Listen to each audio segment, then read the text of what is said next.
Another day in the glory. Sabbath, Saturday.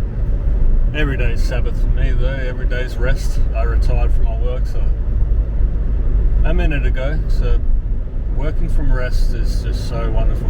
Anyway, pretty interesting day today. Got a few appointments, mainly just, you know, catching up with people here, there and everywhere. I'm going to try and interview a few people from different paths, people that are, you know, that the Lord's connected me to, that life has connected me to. I want to do more vlogging, document this journey a little more. So that's what I'm doing. So I'm heading to a farewell gathering with a brother from Revival City Church. I'm going to head to the city for a gig to see my bro Aaron, who's come back from the UK. He actually filmed the Jesus Prodigal music clip, helped create a positive shift in Australian youth culture through musical wisdom. He connected to the vision, and he's got his own story tied to that vision and his reasons why he wanted to get involved. And so thanks Aaron, shout out to Aaron. Sona, I'm looking forward to seeing how we flow here. So I want to have some conversations with some people. I think that's really what I'm enjoying the most.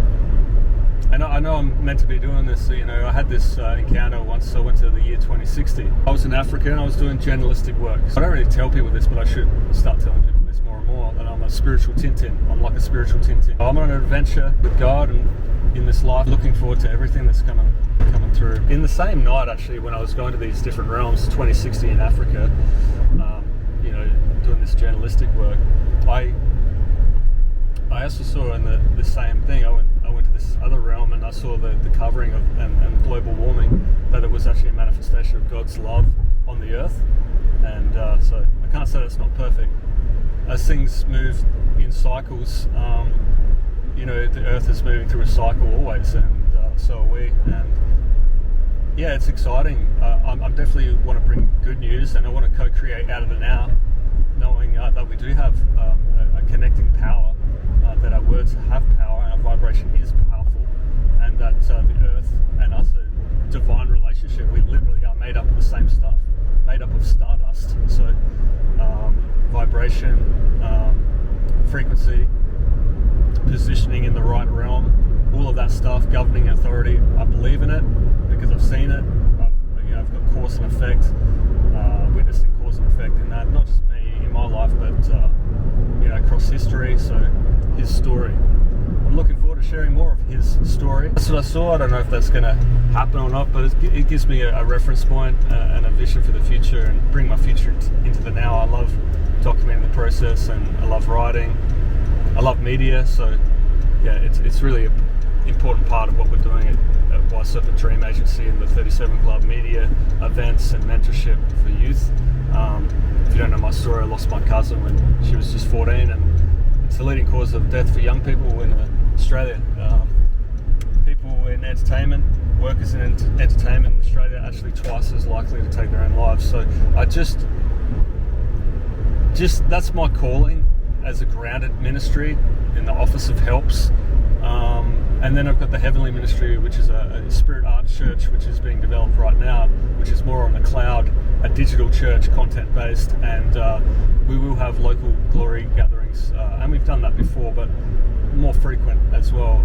So Heaven and Earth Ministries, and feel very blessed to be on this journey. So that's my introduction to this video. Yeah, documenting the process. Peace, guys. World peace, that is. Let's get into it. Music up. WISE Serpent. Make a joyful noise unto the Lord.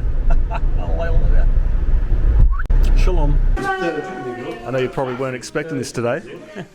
Not really. I really felt inspired to like get a signal out. You know what I mean? Yeah. Yeah, because it could just be one person out there. It might shift them. Follow the flow and yeah. Put yourself out.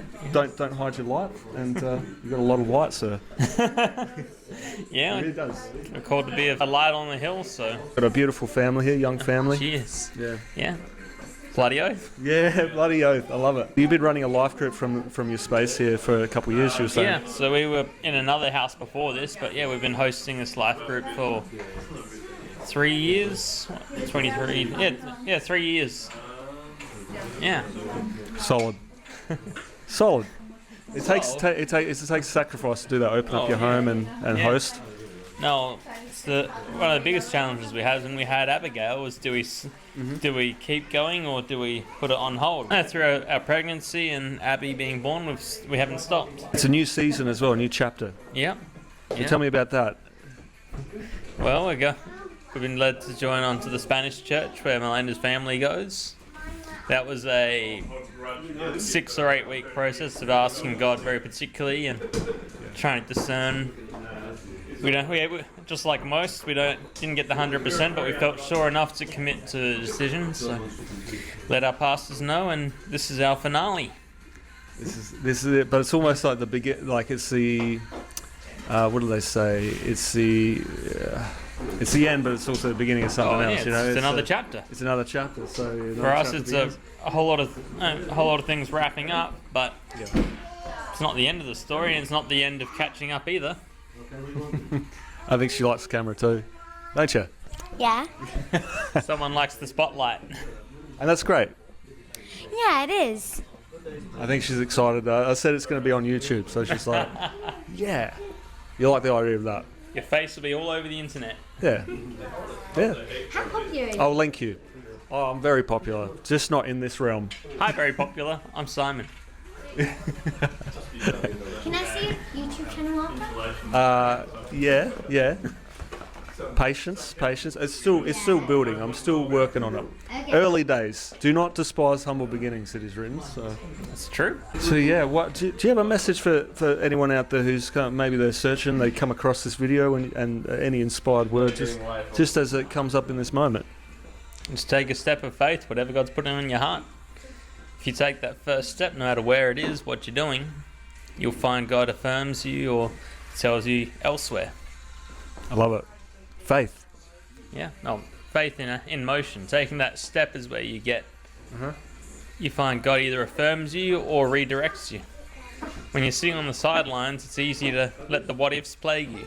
When you take that step of faith is when you find more confirmation or redirection from God. So embodying it, like putting some physical action to that, not just a hope or double-mindedness, just put some action. If it's a life group, it's talking to your pastors about starting one. If it's starting to study, it's inquiring with someone, with an institution to begin studying. If it's playing in the worship team, it's asking about joining the team. It's taking that first step of faith. It looks different for whatever you're called to do. You heard it here first, folks. Yeah, just follow, do what's in your heart. So I get a sense of God's got a calling on everyone. Some inspired action to take today. Even you have that. No doubt it might be a small thing, but take action. I like that. It completes the circuit. Otherwise, it's all up there. It's not in your body. Yeah. If it's in your head, nothing's getting done. If you take a step, something has begun. I like it. Faith without works. Faith without works is dead. Yeah. So maybe it's time for action for some of you guys, and no pressure, but just a little bit of pressure. Friendly pressure. First step looks different for everybody. Yeah, that's right. No, there's no real pressure. It's a and that's right. First step. You don't know what's going to come out of it. You could be redirected, like you said. It's a very, very good point. You can't just expect it to know exactly what's going to happen. I mean, we just don't know. That's the beauty of it. You've got to embrace that mystery, I think.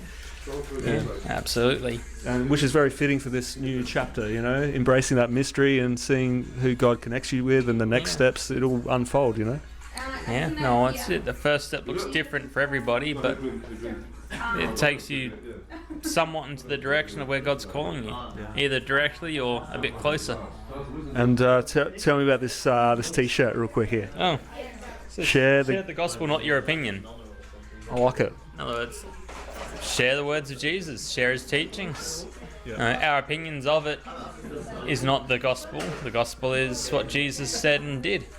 You're a dedicated follower of the teachings of Jesus, you would say. Yeah. I love it. It's easy to get caught up in a charismatic personality or a strong leader, but that's not what we're called to do. We're called to follow the shepherd. That's Jesus. What he said, what he taught, that's the gospel.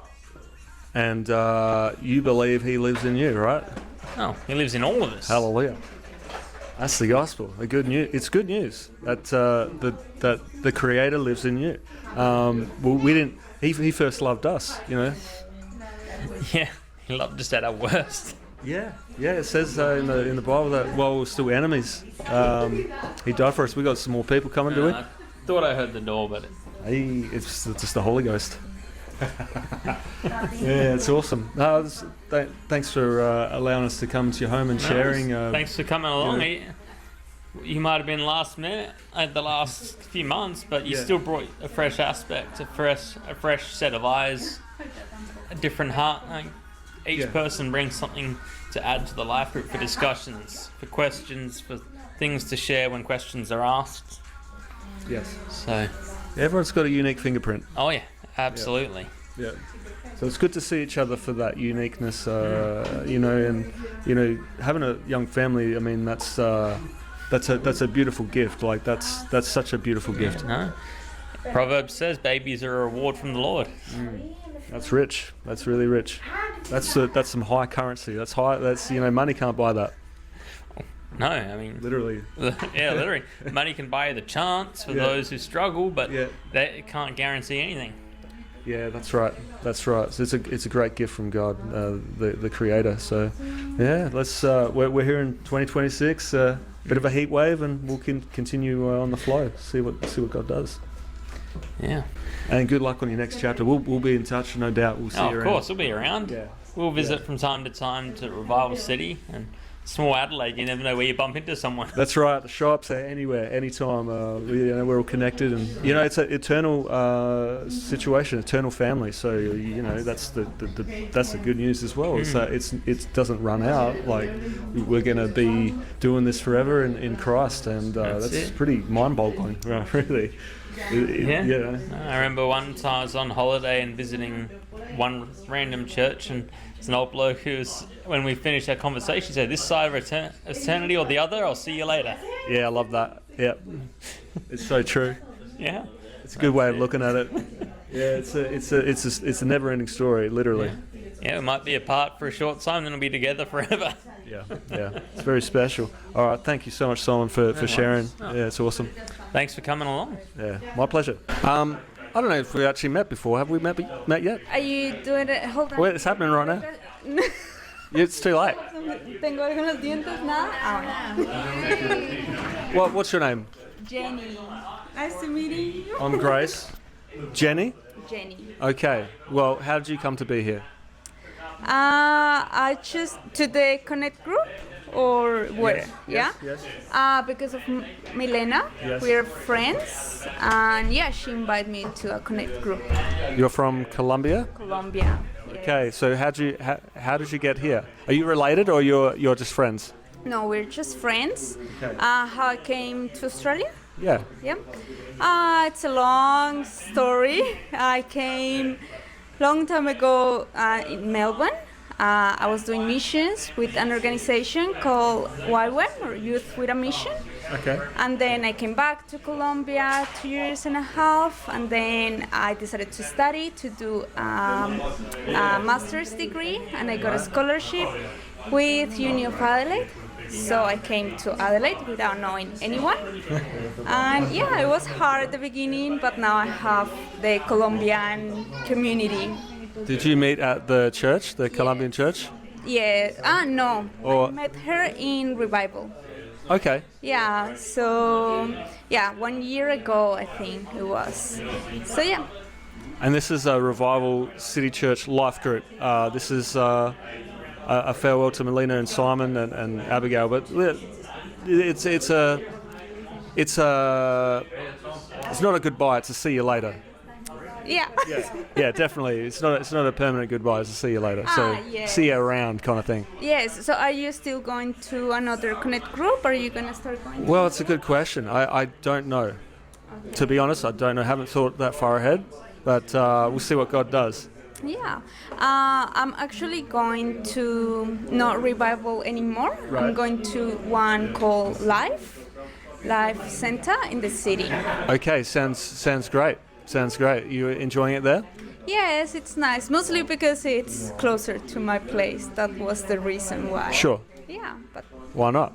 yes. Good to have community and to worship, and well, what's God put on your heart of late? What God has put on my heart about anything? Yeah, anything. At this point in my life, it's more like to relieve things to Him. Yeah. All my plans. New beginnings as well in my life. But yeah, it's mostly like let Him work. To relieve it's that with my life. Trust as well. Yeah, that's better word. Well, not better, but I was getting a sense of that as well. Yeah. Yes, it's like trust in Him. Yeah, about my future. Yeah. I love it. Do you know this verse? It's in Proverbs. Trust in the Lord with all your heart. Do not lean on your own understanding. Trust in the Lord with all your ways, and He'll make your path straight. I think that's what it is. Yeah, it's basically that what I'm at the moment with God.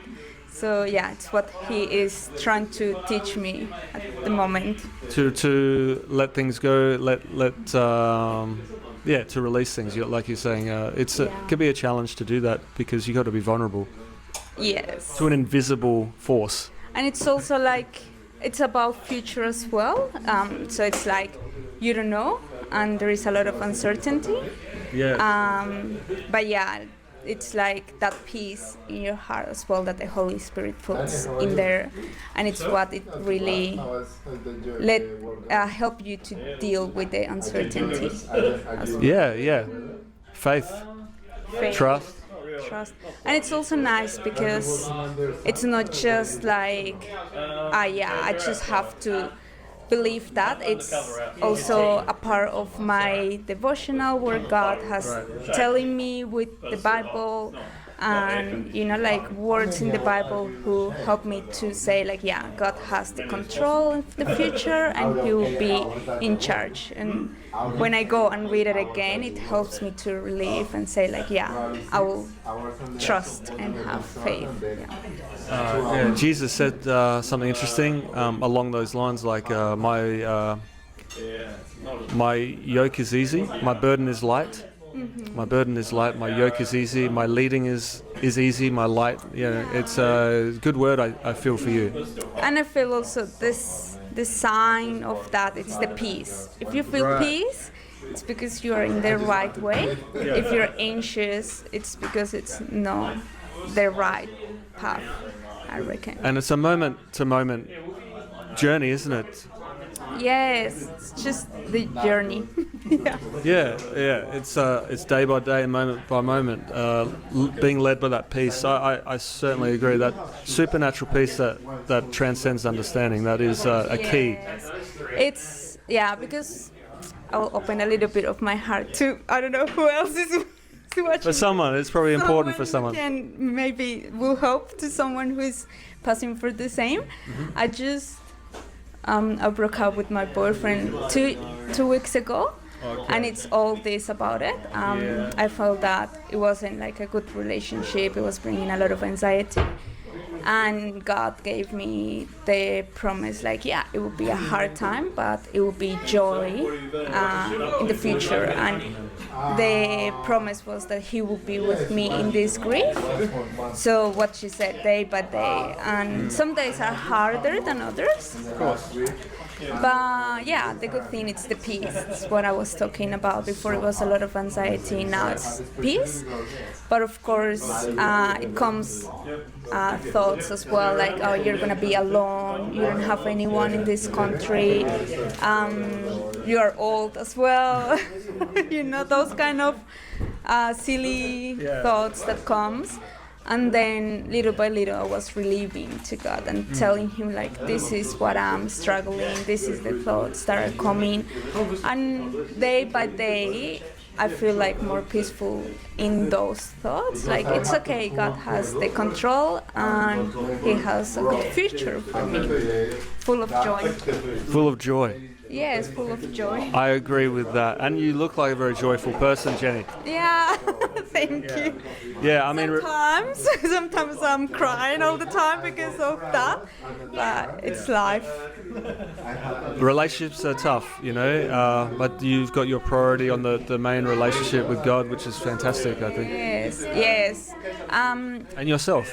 Yes, like I'm sure that if I wouldn't have God at this point of my life, I would be like very depressed, kind of. Mm-hmm. But yeah, thanks God, He is there since before we broke up. Kind of in the Bible, I read like God saying like, you're not gonna be, I don't know how to translate it because I read the Bible in Spanish, but it was something like God telling me that He was the one who will break up 1 week before, and I started to prepare, but God was the one telling me that that will happen, and that was the nice thing. Like I knew before, and God was preparing, and He was talking about new beginnings. The 31st of December, I read the word about in Isaiah 43 that it says like there is a new beginning. I will open ways where it's a desert. And then 1 week after, the pastor was talking about the same word, and I was like, oh my goodness, like, okay, this is happening seriously for me. And so it's good that God is in the process. Wow, so you knew even beforehand. So God, that's a pretty intimate relationship you've got with the Spirit of God to understand that before it happens and prepare you and tell you these things. He's with you all the time. Yeah, definitely. Sometimes when people say like, God is not real, I truly believe that He's real just because these kind of things. He's a God who talks and a real. How did you know? How did the Holy Spirit reveal that to you? Through a dream or anything? It was through the Bible. Through the Word? Yes, like it was a verse in the Bible where it was saying like, I will be with you in the grief. And also it was saying something like, you are not going to be the left on the side anymore. Or it's just that it's hard because I read it in Spanish. Yeah. But it was saying like, someone will abandon you, but I will be with you. Something like that. Like the abandon word was there. And I knew from those two words. So yeah, since then I said to God, okay, I think you're telling me He's gonna break up with me. If so, help me to deal with the pain and to prepare. And the next week we talk, and He did it. And I told him, like, oh, I think God told me before. So that's how I knew. Yeah. Okay. Well, thank you so much for sharing. That's so good. I believe that's probably for someone out there as well. Maybe encourage them that if they're going through something, that God's with them. Yeah, go to God, and He will be there telling you how to deal with it, helping you, giving you peace in the middle of the pain, in the middle of the sadness. Also, this time I have the Colombian community, and they were very, like Milena and Tatiana, they were like my family here, supporting me a lot, and I'm very grateful with them as well. So yeah.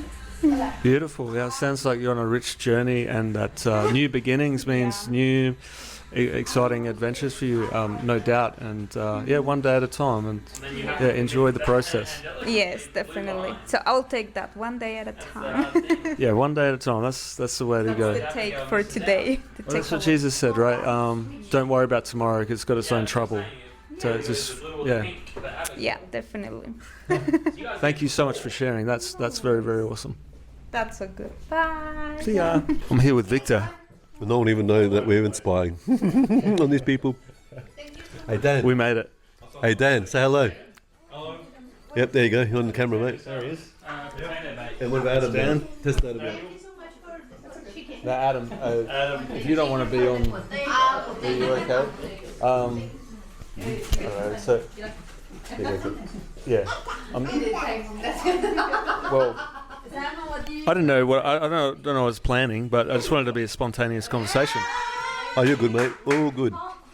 Anyway, so where did you actually buy this thing from? It's really, really cool technology. Facebook Marketplace. I got it secondhand. I just did my research and was like, this shoots up to 4K. It does slow-mo as well. I'm not shooting 4K here. This takes a lot of file size. And most people are consuming on their mobile anyway. It doesn't really matter. Anyway, we're at Simon Himlock's place, and it's our last fellowship for the year, or we're probably forever. And 1 second, Angelica. Sorry. Yeah. Anyway, interrupted by my daughter. It happens. Yeah, that's it. Anyway, so we're here for the last time, and we're really enjoying ourselves and just having a chat with everyone, all our friends. And we've got a whole bunch of us here. So we've got Simon just over there. Mr. Simon. This is the man of the moment. He's leaving us now. He's been led by the Lord to go to this new church. Of course, we are the church, so we're gonna. He's still going to be around the place. We're still going to be around the place. Yeah, as long as it doesn't forsake us, it's all good. he just shuts down all his contacts. That's it. Burns all bridges. He's good. Simon's a good guy. He was kind enough to allow us to come for the last time and to do this party together, even though under circumstances we were all pretty busy this time of the week. But even we have to really be organising my wife's birthday. But I'm still, we wanted to say farewell. We wanted to sort of be here to support Simon on the last moment. So. Yeah. Anyway. And you're a dad. Yes, I am a dad to 2. Would have been a dad to 3, but anyway, that's life. But I have 2 beautiful daughters that are lovely. Just over here, if you look to your left. Yes. They're the 2. She's got some tattoos now. She's learned how to make her own tattoos. Yeah, on her, but she's got Christian tattoos. See. Yes, you. You have a word? You have a word. You want to say hello? You want a drink? Hello. Now, how did you do your tattoos? I had a pencil and a little cup of water, and I dipped the pencil in the little cup of water, and then I draw myself, and then it looks really good. And and I can make it look realistic, like this feather and this one and this one. You're very creative. And like this flower, and yeah. You're okay. Well done. And so I thought that you learnt that in the classroom, and you did, but not from the teacher. No, my story was that I had a bunch of water on my arm. So with my brown pencil, I was drawing, I got some water on the paper when I was drawing, which made it easier to draw. So I started dipping the water with the pencil and then drawing. Right. And then I just thought of a different idea, like maybe dipping the pencil in the water and then drawing on myself. It's amazing how you discovered that. Well, kind of accidentally, on purpose, almost. Yeah. Yeah. A very creative, creative gene pool from you. Yes. So Victor, this is the community from Revival City Church. So this is one of the life groups here that Simon's been running for. How long have you been running this, Simon? How long has this group been going? Years, right? 2023. Yeah, it's a couple of years, 2-3 years. 2023. I want a copy of that. Huh? I want a copy of Yeah, I'll have to edit it up. I'll link you to it for sure. 21, we had a year of ministry before we started this life group. So yeah, 2023. 2023. Yep. That's about A good season, and it's been 2 years running basically. Beautiful family, young daughter, and you got to go where the Spirit leads. I guess it is. Yeah. Yep. So. Yep. And tell me in a nutshell a bit of your background. How did you come to be here? Well, I basically come from a Christian background anyway, so I've come from the Russian Pentecostal church, this is a Pentecostal church anyway. Sure. I did go to Field of Dreams as well for a little season. Yeah, I did, for a little season. What year? I think it was 17. I would have just missed you, I think. Yeah, 2017 to about 2019 roughly, and but I started going to Revival in between that era. So in between, you know what I mean? So, and So basically, Dave comes from Paradise Church as well, which I used to go there when I was a child as well. Occasionally, I had a lot of friends and family that went to Paradise as well, so I used to go there sometimes. And Same here. even though it was so you and me got a lot in common. We had some crossover paths. Wow, that's crazy. And basically, but my family started the Russian Pentecostal Church. Like my grandfather's oldest brother, he basically was the founder. So you know what I mean. Yeah. So I come from from pastors and whatnot. You know what I mean? My dad was the secretary of our church. You know what I mean? So secretary for the Russian Pentecostal Church growing up. You know what I mean? So I had a lot of involvement with churches. You know what I mean? In general, basically. So what led me to Revival Church was a friend of ours, Ron and Susie.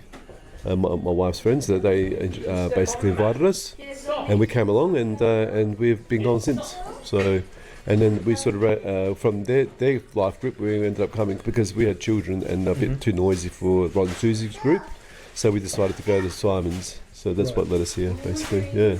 Otherwise, would have been probably Ron and Susie's group. Otherwise, yeah. Interesting. So, Pentecostal.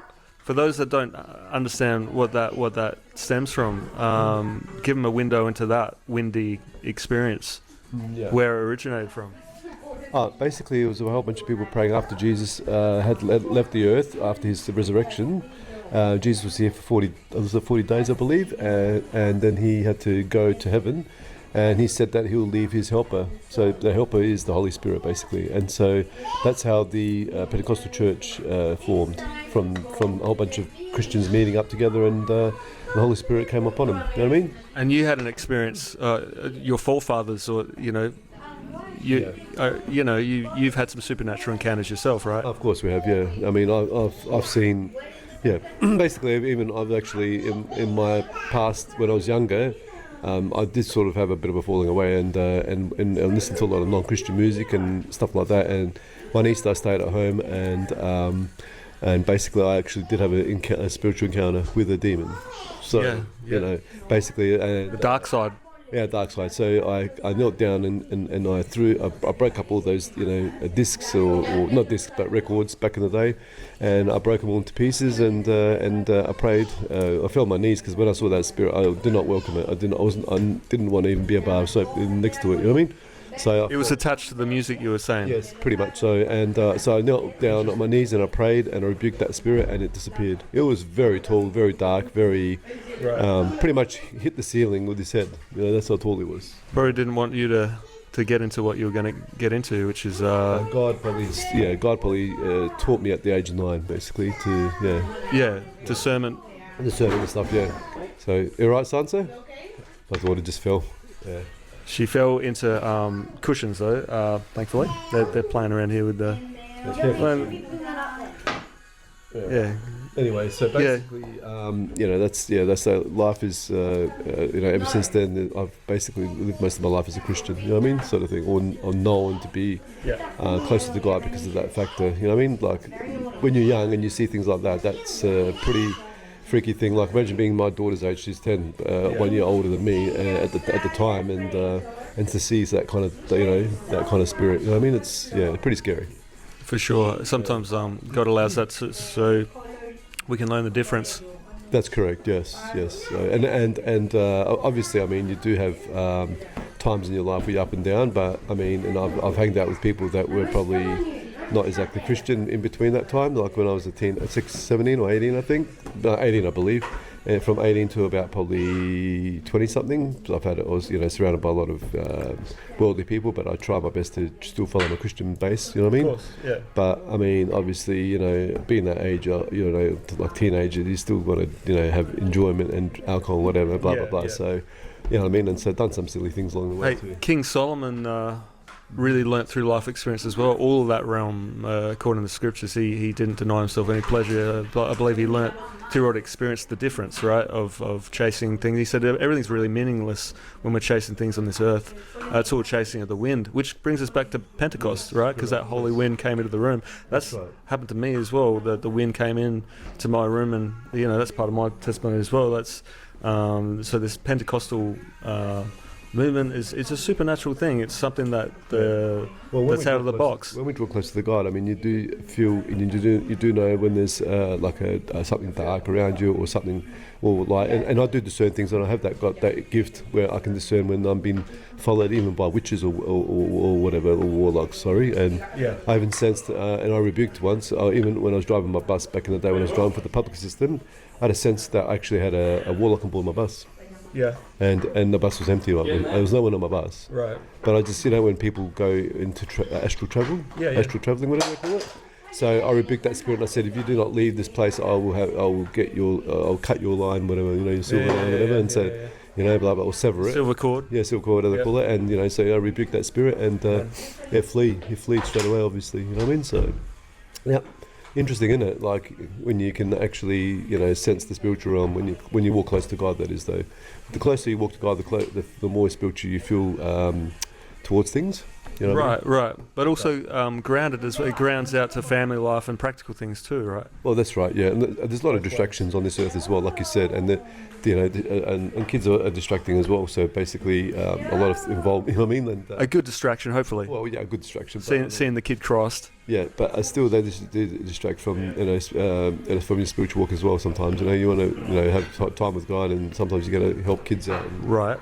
Jesus. Because it takes you away from trying to be spiritual. You know what I mean? So it can be a bit of a sort of. But it's good to have kids because they're family as well, and it's kind of like So it's a blessing. Yeah. But it reminds me what Jesus said. You can't be his disciple if you put your family before him. You have to be childlike anyway, isn't that right? Like yeah, exactly. It's so. Even Jesus, when he spoke to the kids, and then someone, I think one of the adults, came up and said, "Why are you talking to them?" and blah blah blah. And, the kingdom of God is like these, like the children, So. Fantastic. Hey, thanks for the chat, being vulnerable and opening up.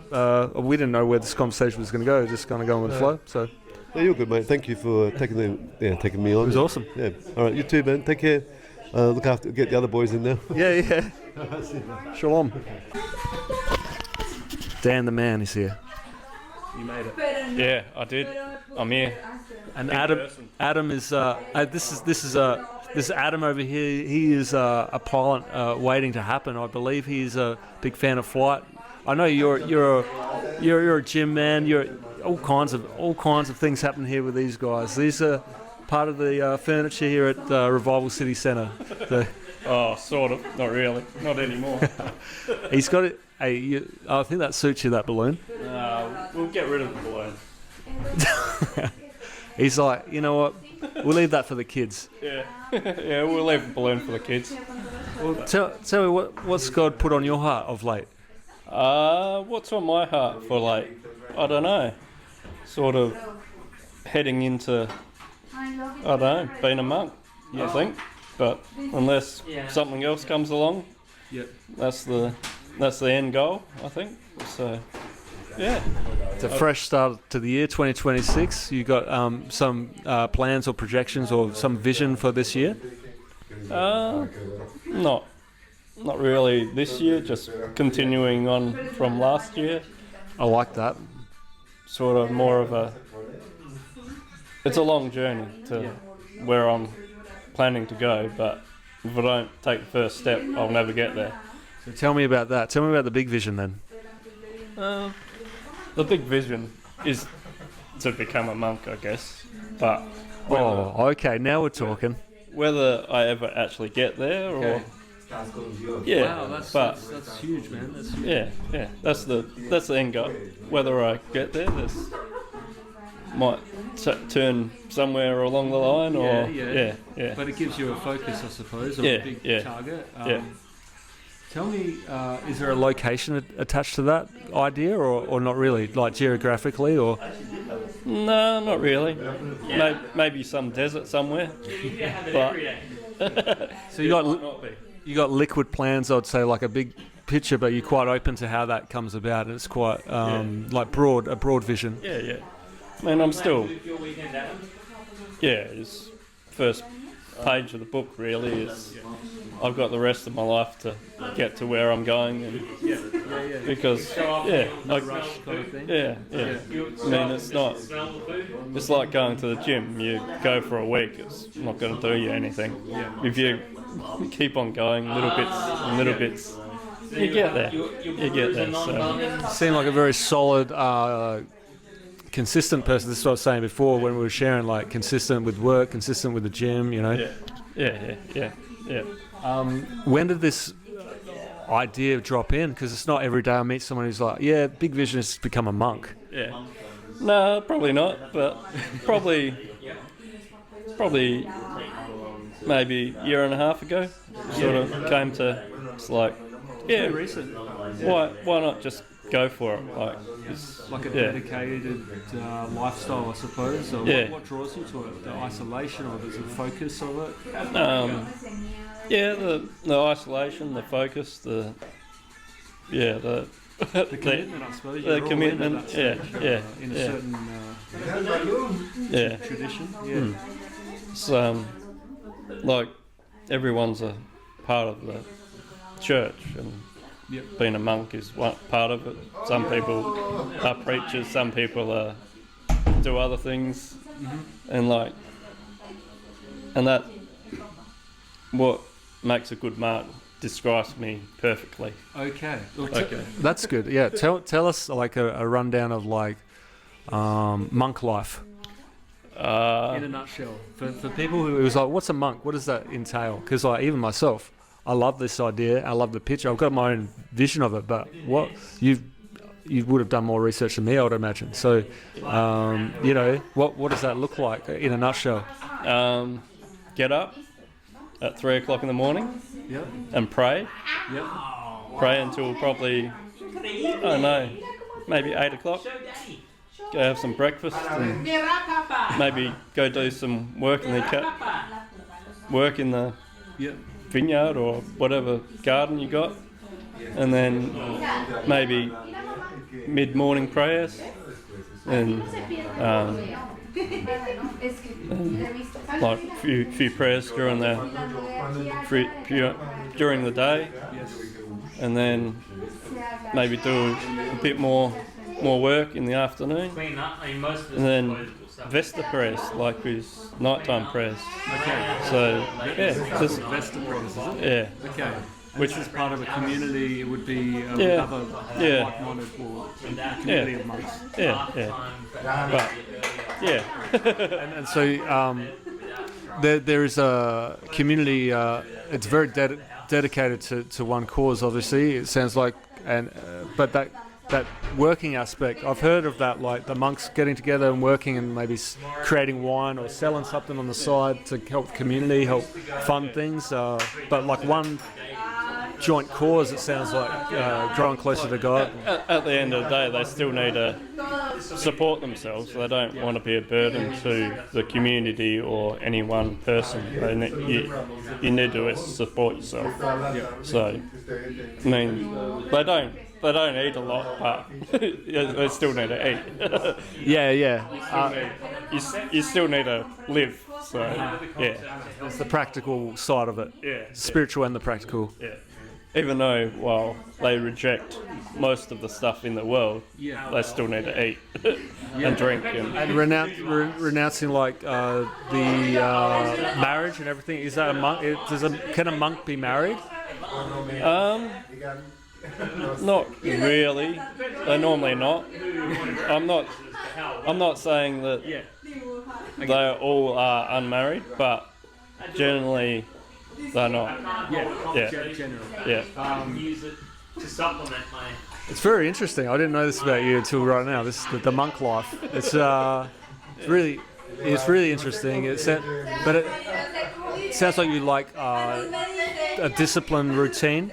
It seems like you enjoy that aspect of it. Yeah. The discipline, you got to be, or you won't get there. And tell me that first.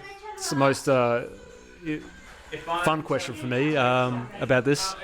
Tell me about the robes. Tell me about what do you get to wear? Is that just a stereotype, or is there some kind of robe Can you wear a hooded brown robe with a rope around the waist? What's a monk look like these days?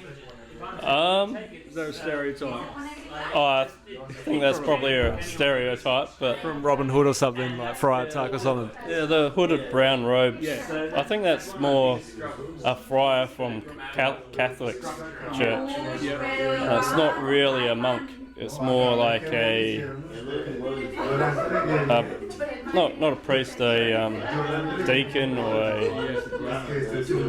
not quite a priest, but on the way to being a priest in Catholic church. It's a. Is this a? I think monks are normally black robe, similar thing. But a robe is involved. This is exciting to me. Yeah, well, it's more you dress alike, don't you? Yeah, you're part of something. You want to have some synergy, some spirit fashion. Yeah, I mean, I don't rock up to something like this in a robe, do I? I'll look at it. Not yet. No, yeah. Well, no, I don't think even a monk would. It's because you need to be meek, you need to be humble, you need to be not outgoing sort of thing. You want to be that fly in the corner of a room as a monk. You don't. Yeah, if you know what I mean. It's a lot. Yeah, that's the way they are. That's what they're trying to achieve. The inner quietness, like how you have your minutes of silence. That's what they're trying to achieve all the time, if you know what I mean. And that's why they go into their communities to get away from the world and distractions, and to get that quietness all the time. A lot of distractions in this world. Yeah, there is. But so Very interesting. yeah. Have you got just a spontaneous word that you would say to someone passing by this video if they would just happen to be here? Something, could be anything, out of left field. No. It's got nothing. No left fields here. Not even right. So maybe that's a word in itself. Maybe just you don't need a word. Maybe from Dan. Maybe it's within you. Yes. Very, very interesting. Thanks for sharing that. That's very cool. Yep. No worries. Thanks. Cheers. And Adam, of course, we had a chat at a golf day recently. He told me he wants to be a pilot. So, I mean, there's all kinds of people and different mixes here. It's great. It's great to see everyone's got different vision, but we're all working together, Yeah, we'll all get to the same point somewhere along the line. So, yeah. Well, we made it this far, didn't we? We got born, and now we're adults. I mean, who knows what's going on? Yeah, we don't know. That's half of the fun. Also, half the misery sometimes, not knowing, isn't it? Oh yeah. Also, beautiful moments. Yeah. This is a beautiful moment for me. Thank you. Yeah, that's right. It's good. Had lots of good conversations today. Cheers.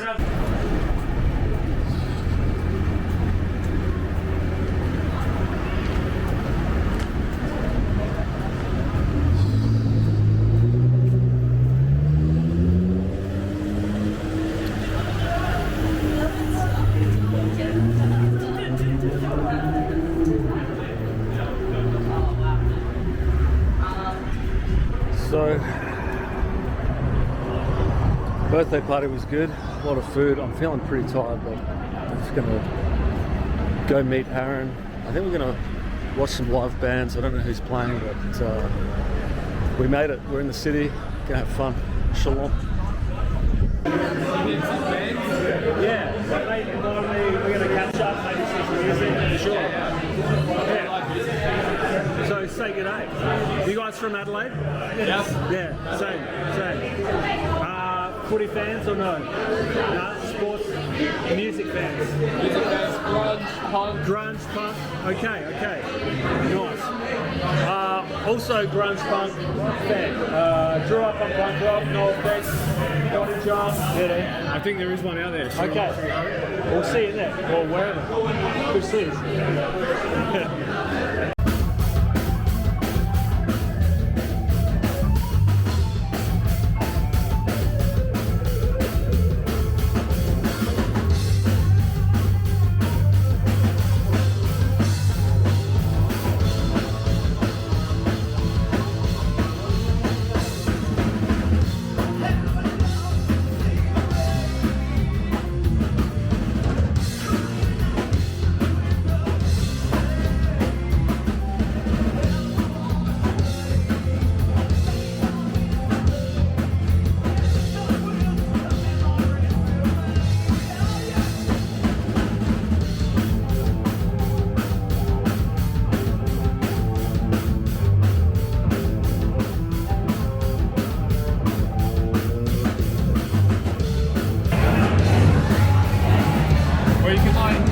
Sona. You can put it against the glass or something if you want. It's okay. It's pretty like. I don't mind holding it. We'll see how we go. It's a bit. I do have a little micro tripod in my car. What, sorry? Little micro tripod in my car. Oh, yeah. Try that. Did you drive here? Yeah. You need a lift? I'll give you a lift. No, I mean, I'll get the train back. I won't make it go so in the opposite direction to you. We made it at the Exeter Hotel. There you go. Nice to see you. It's the most Australian I've sounded in about 20 years, I reckon. It's a spontaneous conversation. London, yeah, very spontaneous with a microphone and and a camera. We made it. Yeah, g'day, mate. We're talking about attraction. A lot about attraction, aren't we? We always talk about attraction, vibration, spirituality, law of attraction. Yeah, attraction, like the law of reversed effort is the big one for me at the moment. Reverse effort. The law of reversed effort. Love it. There's a book by Alan Watts. It's my favourite book. It's called The Wisdom of Insecurity. And it's quite philosophical, but it is, he starts it in his preface by saying this is about the law of reversed effort. And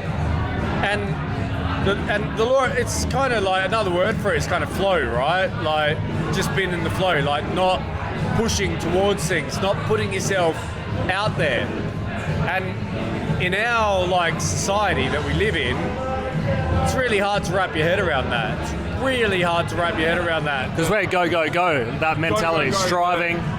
To think that you can have something without pushing towards it, you know. Right. But I've been both in the art world and the professional world, and in the professional world, you know, it's push, and in the art world, you should be a bit more flow, even though it is push these days as well.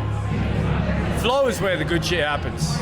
Like that, like losing that attachment, losing that push mentality that I've got to get it, like, and I've got to push towards it. Just being more relaxed in it. It's about the mental thing. It doesn't mean that your behaviour has to change. It's just your mental approach, isn't it?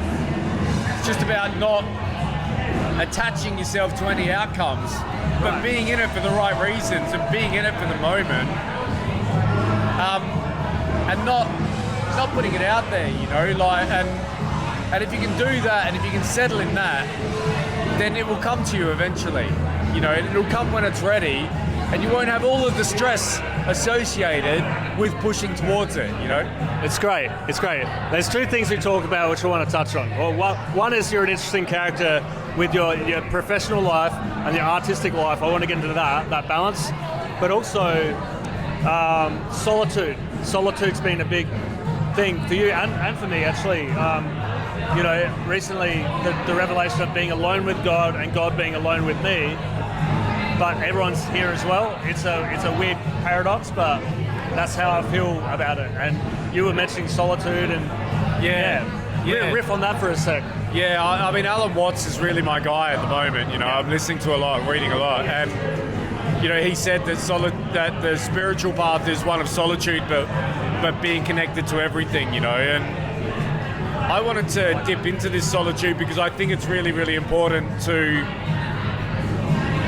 be happy in your own space. You know, like the only thing that's certain is that like I'm gonna have to deal with me for the rest of my life. You know. Me too. And if I'm a dick, then if my mind is super negative, then I'm going to have to deal with that, you know. So solitude for me, you know, gives me the space to think and to practice, you know, meditate, Pilates, work out, make music, make films, you know, just find a space where I'm happy doing my thing. And I find when I do that, that's when things come to me, you know. And London, you know, where I live is really like that, you know. Like if you go out in London and you're trying too hard, people can smell that, you know. London's a cool place. People there, they don't want people in their face, you know.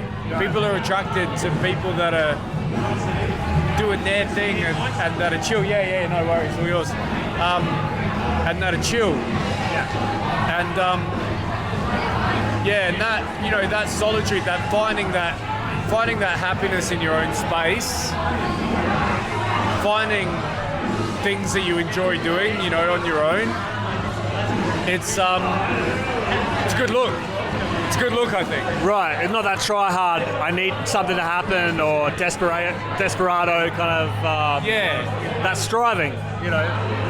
Yeah, I think, exactly.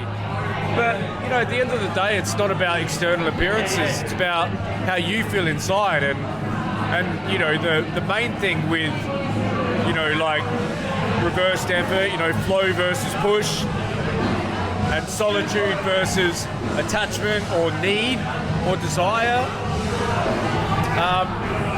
is that, you know, mentally you're calm, you know.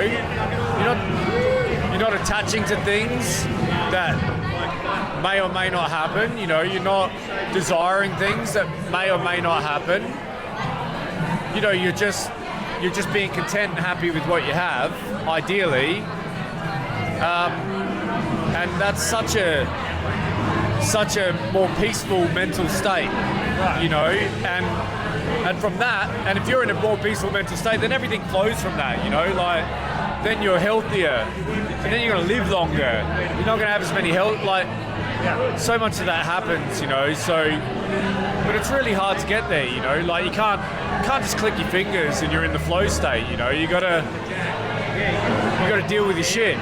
You know, right. You got to go through shit. You got to deal with it. You got to face yourself. You know, you got to face yourself, and you got to deal with that, and you got to process it.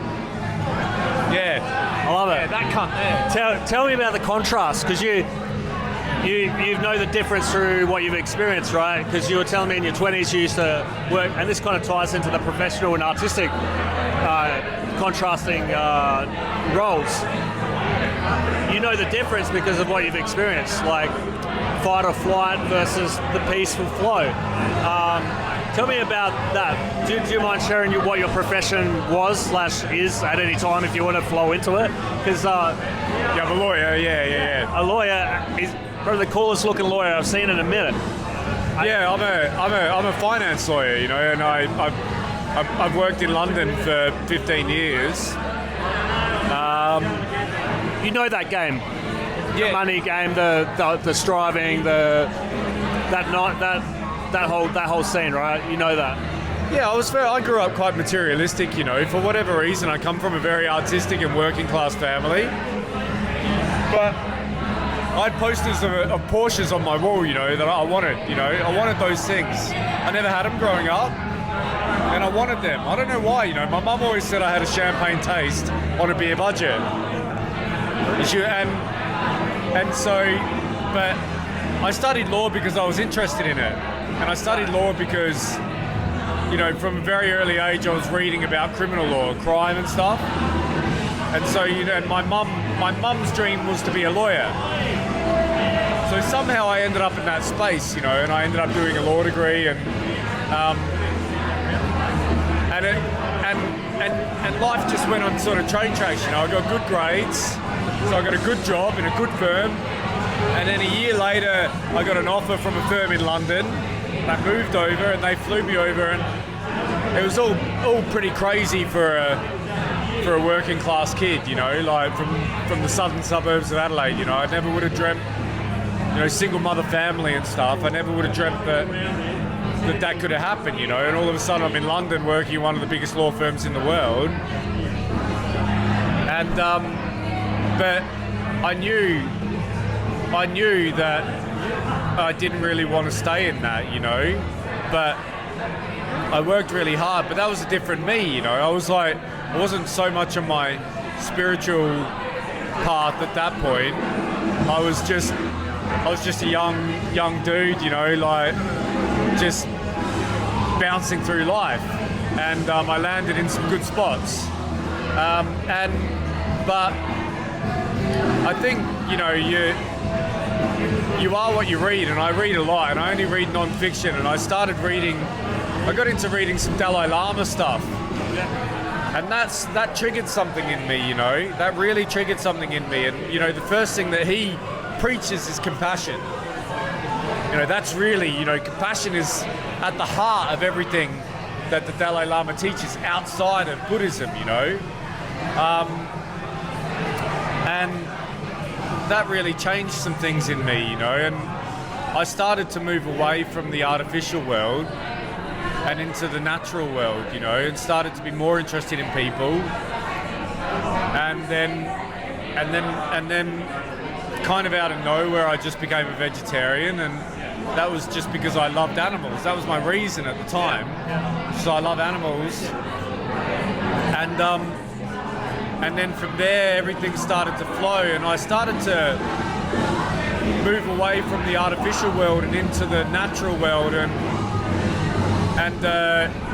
it just, on a surface level, it might not hit you, but deep down inside it really does, you know, because we are nature, obviously, and we tend to do a lot these days to distance ourselves from nature and remove ourselves from nature. As we move more and more into this digital age, we're moving further away from nature, and in my opinion, that's moving us further and further away from who we are, our authentic selves, you know. And of course, that's not, I don't think, good. I don't think authenticity in this world is really important, you know, and it makes you feel whole, and it makes you feel like you're more in line with who you are, you know, who we are naturally. And so I started to get more into nature and more into the natural world and focus more on things like creativity, things like, you know, like the land, people, animals, and it's a path that leads you closer to the very core of who we are, and there's a huge benefit to that. I think, you know, a huge benefit to that. It just makes you feel connected to everything, you know, rather than disconnected to things. Right. And you know the difference. Yeah. It's huge. You know, so there's this solitude now, but it's not, because I feel connected to everything. The table, right, these peanuts, you know, that fucking microphone, like you, of course, everyone in this room, you know, I have love for, and I feel connected to them in some kind of way, in the sense that everything that I do has an impact on them, you know, and things that they do have an impact on me.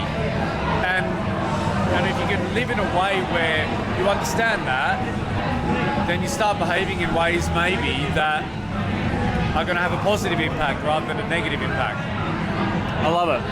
So we're all made of that same stuff. At the end of the day, we're all made of stardust, like physically. Yeah. All made of the same stuff. Yeah, exactly. We are connected, literally connected. Yeah. It's an amazing miracle. Just life is just an amazing miracle, you know. And the way we met was really cool. We met at an art bar maybe last year or the year before. Yeah, last year, a year ago. Yeah, it was just like almost a year ago today. And the young man, I would love to have a conversation with him, Dieter as well. But we met at a park randomly when I was playing guitar, just following flow without striving. And then, you know, here we are. Like, I mean, flow is the best. I'm a big fan of Alan Watts, and his circular thinking is, very much, kind of full circle for me, like full circle thinking. That's the way I would say it. Very circular, formless, you know. Formless, very formless kind of, Eastern kind of mindset. Very fluid. And the Eastern philosophy is wonderful, you know, because it is about that fluidity and that flow. And that was, it's had a huge impact on me, you know, like because it was the Dalai Lama was sort of like my introduction in a way to Eastern philosophy. Yeah. Where'd you come across the book? or did you see an interview somewhere? What piqued your interest? Do you remember? I think someone mentioned it to me. It was called the Art of. It's called The art. I know it. I think I got it at home. The Art of Happiness. Happiness. It's an interview with the Dalai Lama. That's right. Yeah. Like is an American psychologist. Right. Yeah, that wrote the book, but based on his interviews with the Dalai Lama. Exactly. I've got some stuff highlighted in there, which is really beautiful proverbs and stuff in there. It's for me. I don't really read front to back books, but I take them off the shelf and I'll flip through and kind of just pull it apart like I'm pulling apart a pulled meat. Yeah. Like a roast. And whatever you open to, that's there for you. That's I found that for a reason. Yeah. But so the Eastern philosophy had a huge impact on my life. But what really then in my thing took me to another stage, another step forward, was starting to read Western philosophy, and I dated a girl who was an Italian woman who was a philosophy student in Italy. She introduced me to Western philosophy, and in particular I started reading a lot of Greek philosophy, a lot of Aristotle, Plato, Socrates, that sort of stuff, and that blew my mind, because it's so different to Eastern philosophy, and it comes at things from a different angle, and one of the biggest recommendations I could have for someone on their spiritual path, and the spiritual path these days is sort of very much enshrined in Eastern philosophy, bringing in that Western philosophy was incredible for me. It really brought in so many other ideas and so many other ways of seeing things, and opened a world for me. Opened a world of possibilities for me. Introduced a bunch of new concepts to me, things like duality, good and bad, and like these two opposite ends, and the golden mean in between that and stuff, and questioning things, the Socrates sort of approach, and lots of different amazing ideas that these Greek philosophers had that are still very relevant today. And that was a game changer for me. So, I really think that Western philosophy has a huge part to play as well. I agree. It's a balance. I mean, we've got a left brain and right brain. You don't throw out logic, and you have to have both. You've got to have a container a container for your drink. For instance, it's both. solid and fluid. That paradox is always present, isn't it? Yeah. And at the end of the day, actually, I read something the other day that in the 1950s, the main concern with young people was developing their life philosophy. Right. And a much lower concern was making money. And that's flipped now, It's flipped. Yeah. But I would say that one of my biggest kind of activities in life is just developing my own philosophy on things, and like understanding things, like how do you see things, and how does that fit into what you do and how you act and who you are, has been incredible for me, has allowed me to just understand things deeper, because I think the deeper you understand something, the richer that is. It's like Levels. Yeah, exactly. Like coffee is a perfect example. I've always drank coffee, and I didn't know much about it, but I'd go to a shop and I'd be like, that's bad coffee, that's a good coffee, But then I went and did my barista course just for shits and giggles. Yeah. And all of a sudden, coffee is a fucking thing, for me. I get so much out of it. I choose my beans and I brew it myself, and I know what I'm doing, and it brings this richness to my life, And the deeper you can understand something, the richer that becomes. And so that for me is like developing this life philosophy, whether it be your spirituality or introducing Western philosophy, understanding how you understand things. It just brings a richness to your life, you know. I love that, and I love that example about the coffee. That's so true.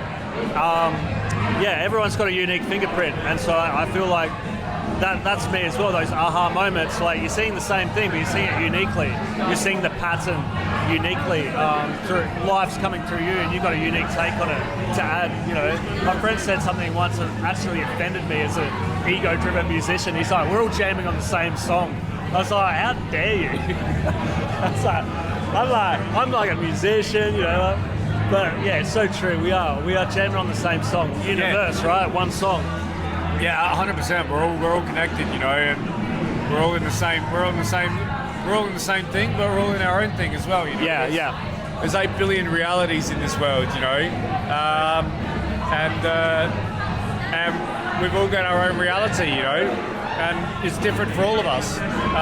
But at the same time, it's the same thing as well, you know. We're all connected. And so it's like, classic duality, I guess. I don't know. I love it, and I find I get high off of that. I get high off the paradox of the both and, the, you know, this and that plus this, like this and that. The opposites creating a new thing. For me, I get high off that. I think the mind naturally, when it sees that pattern, just goes, it kind of boggles and kind of. I don't know, for me anyway, I feel like that's what I get high on. Like 100%. But you start to see the similarities in things too, you know, like you start to see the subtle similarities, you know, like science and spirituality, you know, there's like so many similarities, for example, you know, religion and philosophy, or, you know, there's the two things can seem, you know, very different, but there's a lot of, you know, people too, you know. Could be two completely different people, but there's got to be a lot of similarities there, you know. You're a good mirror for me, Aaron. Sorry? You're a good mirror for me. Am I? Yeah. Of course. I think so, yeah. Everything's a mirror, isn't it? You know? It is. Everything's a mirror. Certainly. We came into each other's lives because of that, I think, you know. Very organically. Very places. And, and it just happened, you know. Always have a good time. Always have pretty deep conversations, and we're both creative. We both like creating, and you're an artist, you know. And like music, you do videos. I mean, you shot the Jesus Prodigal video. That was you. That was me. Yeah. I should cut to that if I'm. Yeah. I don't know if I call myself. Yeah, I guess I am an artist, you know, but like. I don't know, labels are interesting, aren't they? You know, I just love to create. I think the thing that I realised is that I just love creating things, and that gives me life, you know. So I just finished writing a song this morning, which I've been working on for a few days, and what a thing to have, you know. And I love making films. I love, as you know, like just give me an opportunity to shoot something, to film something, to play something, to create something. Give me an opportunity and I'll jump into it. I'm not an artist from the sense in the perspective of trying to be something. Yeah. Trying to attach myself to an outcome with my art. Yeah. I've been there and didn't really work for me, you know. I found that it killed my creativity. So these days, I don't know what I call myself, but I just do shit, you know. Like I just like to do stuff, and I don't do it for anything, you know. I don't do it, and maybe you know, and there's nice opportunities that come from it, and I get some really nice experiences out of it. I get to share some beautiful moments with beautiful people, and I get to express myself in ways through my music, you know, and go deep inside, you know, pull something from really deep inside, you know, and give that to people, you know. And it can be really vulnerable and really risky sometimes, you know, but there's something like deeply profound about that, you know. And satisfying, right? Like if you're not creating that creative energy, you know, if you're not channeling that, you feel like you're dying. Like for me, it's like you got to channel that, even in the little things, you know. How I pick up a glass, how I move through a room, you know. This is your reality. You get to, you know, you can jump around here like a frog if you wanted to. You know, there's so much freedom, but there's so much expectation in society to be a certain way, and sometimes for a good reason. There's some averages, if you will, or some ways of being that are kind of normal, but it's also our survival instinct, you know. Yeah. Doing things a certain way because we're super social creatures, you know, and we want to be a part of this, you know. So that's okay, but it's also really important to find your authentic self. But what you were saying, exactly, like if I'm creating something, it gives me a drive, you know. It makes me feel alive. It makes me feel like life is moving. Yeah. You know, if I'm not creating something, life feels quite still at that point in time, you know. So yeah, creating for me is a really beautiful thing, but I didn't always have that, you know. When I was like much younger, you know, I quote, you know, would have been telling people I don't have a creative bone in my body, you know.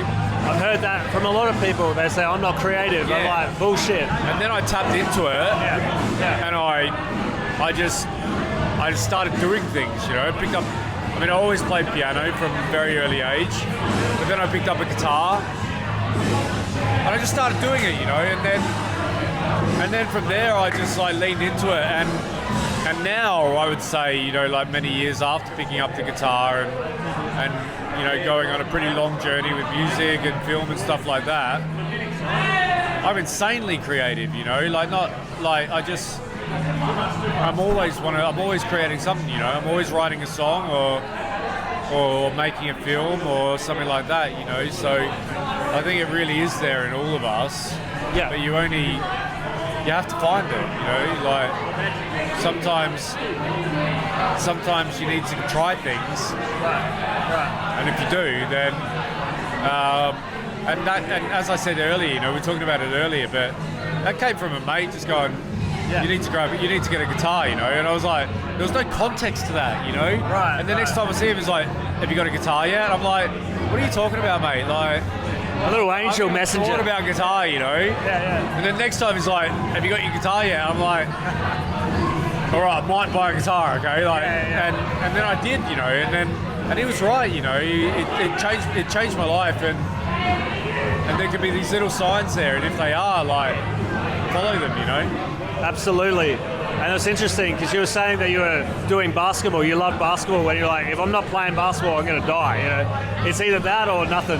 But at the time when that was slowing down through some instances with your back and you know, working through pain, he was bringing you this new vehicle to channel the same passion. And so I'd like to say, if you're an athlete, you're still creative because you're getting in the creative flow state in real time, like movement, like the art of flow, like that is creativity, you know. Yeah. Like, so sports is super creative. Yeah, 100%. So you found a new vehicle for it. Yeah, it's wonderful. It's wonderful. Do you want to go watch the bands? Let's watch some bands. Hey, great combo. I loved it. Yeah, that was nice, awesome, man. Yeah. You have to send it to me. Yeah, we will. You have to send it to me. I will. Yeah. Beautiful. Woo! Let's get some bands happening.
this man, I have not seen you in what, 20 years? Feels like it. Probably. There's a couple of gigs in there. So there was some secrets and scale stuff, but it generally, it's been over 20 years. Like, Embodiment finished in 05. Right. Yeah. Oh, no, it is 20. Yeah, no, you're right. Your maths is good. Mine's Anthrax, Kill Switch Engage, and who's the other one? I saw it. That was a good tour. Amazing. Yeah. I was 19 years old. Just Tour with Anthrax. Yeah. Did you? Yeah. That's alright. Yeah, when they came, that was the last time they were here, right? I think, maybe. I think they've been a few times since. Greg and I, so my brother and I, we went back, we caught Soul Work at the Gulf a number of years back. That was great, having a chat with Speed, and it was excellent, man. It was such a good show. And the funny thing is, like, I love those earlier tunes. Like, there was an album they did, like, there's a double album called Living Infinite. And I got massively into that. I think it came out in 2010 or something, but I was painting up, like, I was doing some work in the shed for one of my boys with their bike. I got some of that album, the double album. It's so good, man. Yeah, it's an amazing band. I just can't believe it. They've had a revolving door, but the drummer. So when we toured with him, do you remember the drummer? He was a really skinny kind of. He looked like a Belgian French Jesus, a skinny dude. He was lovely. His name was Dirk Verboden. So he's playing for Megadeth, I reckon. Did he get to get to them? I reckon he did. Okay. I reckon he got the call up. And who was playing for Megadeth? They got the upgrade. Okay. To something else. Yeah. Interesting. And you're still playing. You said you played a gig tonight. Yeah, I'm busy. Yeah. I'm doing about. Most of the stuff these days is. Most of the stuff I'm doing now is like a lot of acoustic stuff and other stuff. And the name, or you go? Yeah, like Rog Smith, acoustic host. But like last year was, I'm doing over, it'll be over 100 a year, it'll be about 120, something like that. So over 120 gigs. Yeah. That's a lot of gigs. Yeah. You're still gigging, that's awesome. Yeah. It's just like, it's a lot of acoustic and vocals, mate, most of the time. And it's like, it's not very good. I don't know where this is going, I have no idea. I don't know either. But it's like, I do like a lot of wedding stuff, I do a lot of corporate stuff. It's expensive, man. Have kids and a mortgage, and all of a sudden you're like, hey, I need to pay a few more bills. Yeah, true. And we soften up a little bit as we get a little bit older as well, don't we? You know, it's really like, so some people, like if you, like some things that you're in, like people get into all sorts of stuff, not just music, but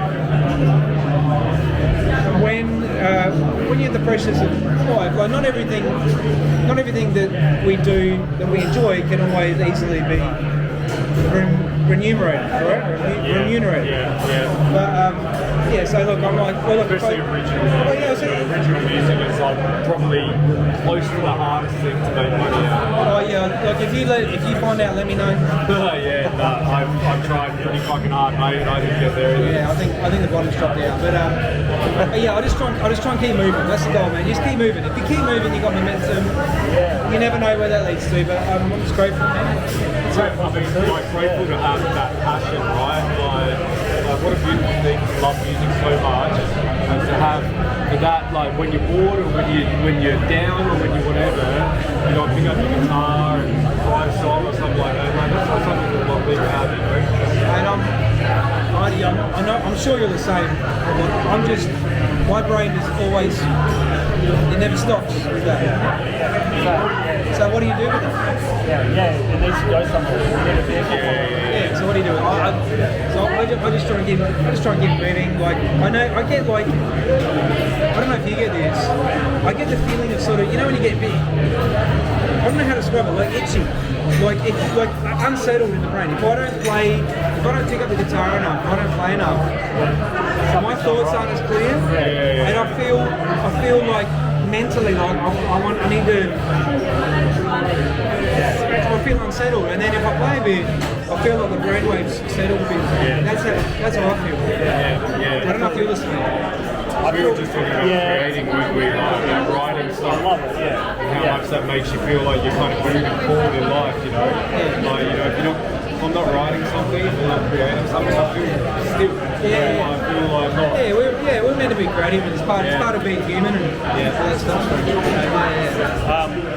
Where's this going, mate? You haven't even told me, mate. You've pulled out. I mean, this looks like a fairly intimate doctor's instrument, and it's clearly got a very fine and gentle little rotating system. It's got a little gimbal. I don't know where this is going, mate. I don't even You got me know. worried, man. Hey, I can't say it's not perfect. I'll link you if it goes somewhere. I'm just practicing really good. I think just practicing capturing moments, sharing the light, you know. Quite nice. We're just going to chill out and see where this flows, but I'm going to shut this thing down. And, been a great day. Crazy. Excellent. Really good. Fun. Where did you get tonight? I've already played Stanford. So that was a lot of fun. Actually, yeah, it was fun seeing Rog. Haven't seen him for a long time, so good. Yeah, good times. Pretty tired, but also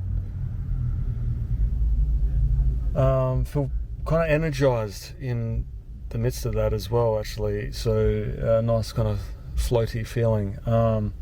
But yeah, nice to have a good chat to Mr. Aaron, and he's got an interesting story, interesting take on it. So I'm just gonna leave it there. I'm gonna leave it there. Yibbity yibbita. Peace, world peace, guys. Grace Lonita from the WISE Serpent Group, WISE Serpent Dream Agency, of course. Design your dream life, build your dream brand around your biggest passion, rebirth the new you, and creating a positive shift in Australian youth culture through music, art, and wisdom, one person at a time, and one conversation at a time. To get behind my cause, please do visit the37club.com.au. Learn more about my story and how that all connects and what we're doing in the entertainment space. It's early days. Get amongst it, get involved, and free services for 14 to 24 year olds as well. Free consulting, media events, mentorships coming to you. Join the waiting list. Join the Dragon waiting list at WISE Serpent Dream Agency. That's wiseserpentdream.com. And I'll see you on the other side, guys. Shaba, Rama, Holy, Yada, music, art, wisdom. I'm out of here. Peace, world peace, that is. I'm Grace Lonita. Wise Serpent. Grace magic. Art of Rebirth. Music, art, wisdom. WiseSerpent.com.